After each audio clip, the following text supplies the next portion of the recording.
Liquor కేసులో ఇప్పటికే bail వచ్చిన నలుగురి బెయిలు రద్దు చేయాలని సుప్రీంకోర్టు దాకా వెళ్ళినటువంటి నేపథ్యంలో తాజాగా జరుగుతున్నటువంటి పరిణామాలు బెయిల్ రాకుండానే ఛార్జ్ షీట్లు అన్నటువంటి పాయింట్ ఇక్కడ ప్రధానంగా హైలైట్ చేసి ఇరుపక్షాల ఆర్గ్యుమెంట్స్ నడుస్తున్నటువంటి సిచ్యుయేషను.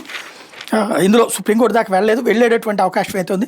మద్యం అక్రమ కేసులో బెయిల్ రాకుండా చేసేందుకే ప్రత్యేక దర్యాప్తు బృందం హడావిడిగా ఛార్జ్షీట్ దాఖలు చేసిందని పెళ్లకూరు కృష్ణమోహన్ రెడ్డి, బాలాజీ గోవిందప్ప తరపు సీనియర్ న్యాయవాదులు తప్పెట్టి నిరంజన్ రెడ్డి, సిద్ధార్థ్ దవే హైకోర్టుకు నివేదించారు. 90 రోజులు దాటితే నిందితులు బెయిల్ పొందే అవకాశం ఉండడంతో పూర్తి వివరాలు లేకుండానే ఛార్జ్షీట్ వేసిందని వివరించారు.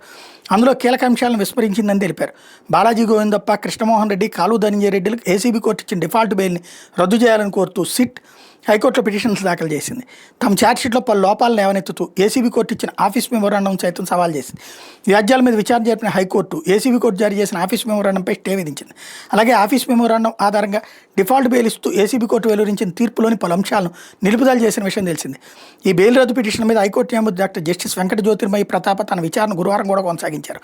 బాలాజీ గోవిందప్ప తరపున సీనియర్ న్యాయవాది నిరంజన్ రెడ్డి, కృష్ణమోహన్ రెడ్డి తరపు సుప్రీంకోర్టు సీనియర్ న్యాయవాది సిద్ధార్థ్ దవే వాదనలు వినిపించారు.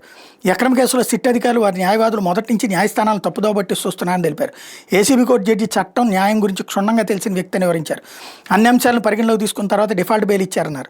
అసంపూర్తి ఛార్జ్షీట్ దాఖలు చేసిన నేపథ్యంలో పిటిషనర్ల రిమాండ్ 90 రోజుల్లో పూర్తి కావడంతో వారి కోర్టు డిఫాల్ట్ బెయిల్ ఇచ్చిందని తెలిపారు. ఇందులో తప్పుపడడానికి ఏమీ లేదని పేర్కొన్నారు.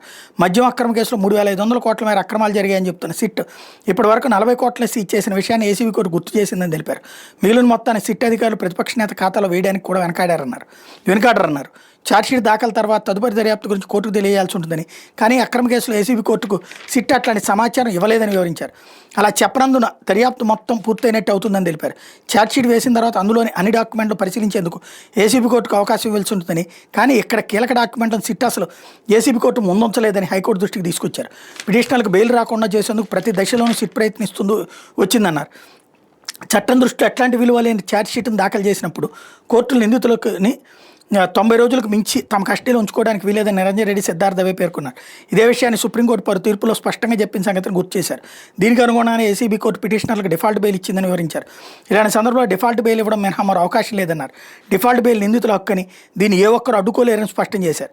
ఛార్జ్షీట్ విచారణకు తీసుకున్నప్పుడు సిఆర్పీ సెక్షన్ 309 కింద రిమాండ్ను పొడిగించాల్సి ఉంటుందని, అయితే అక్రమ కేసులో ఛార్జ్షీట్ని ఏసీబీ కోర్టు విచారణకు తీసుకోలేదని, అందువల్ల నిందితులకి సెక్షన్ 167(2) కింద రిమాండ్ను పొడిగించినట్టు అవుతుందన్నారు. ఏసీబీ కోర్టు జడ్జి అన్ని అంశాలు పరిగణలోకి తీసుకున్నాక చట్ట ప్రకారం పిటిషనర్లకు డిఫాల్ట్ బెయిల్ వచ్చిందని వివరించారు. తొందరపాటుతో వ్యవహరించలేదన్నారు. ఈ సందర్భంగా ఇద్దరు సీనియర్ న్యాయవాదులు సుప్రీంకోర్టు సహా వివిధ హైకోర్టులు వెలువరించిన తీర్పులను న్యాయస్థానం దృష్టికి తీసుకొచ్చారు. వీటన్నింటి పరిగణలోకి తీసుకుని పిటిషన్ల బెయిల్ రద్దు కోసం సిట్ దాఖలు చేసిన వ్యాజ్యాలను కొట్టేయాలని హైకోర్టు అభ్యర్థించారు. అంతకుముందు సిట్ తరపు సీనియర్ న్యాయవాది సిద్ధార్థ్ లోధర బుధవారం నాటి వాదనలు కొనసాగించారు. తమ వాదనలు ప్రస్తావించిన తీర్పులను ఏసీబీ కోర్టు పరిగణించలేదన్నారు. అన్ని వివరాలతో ఛార్జ్షీట్ వేసామని దాన్ని విచారణకు తీసుకోవాలా లేదా అన్నది ఏసీబీ కోర్టు ఇష్టమని తెలిపారు. తమ ఛార్జ్షీట్ని విచారణకు తీసుకోకుండా ఏసీబీ కోర్టు తప్పు చేసిందన్నారు. పైగా తాము తప్పు చేశామంటే పిటిషనర్లకు డిఫాల్ట్ బెయిల్ ఇచ్చిందన్నారు. గోవిందప్ప, కృష్ణమోహన్ రెడ్డి తరపున వాదనలు ముగియడంతో ధనంజయ రెడ్డి తరపు వాదనలు నివేదించేందుకు హైకోర్టు తదుపరి విచారణ నెల 24వ తేదీకి వాయిదా ఇస్తూ న్యాయమూర్తి డాక్టర్ జస్టిస్ వెంకట జ్యోతిర్మయి ప్రతాప ఉత్తర్వులు జారీ చేశారు.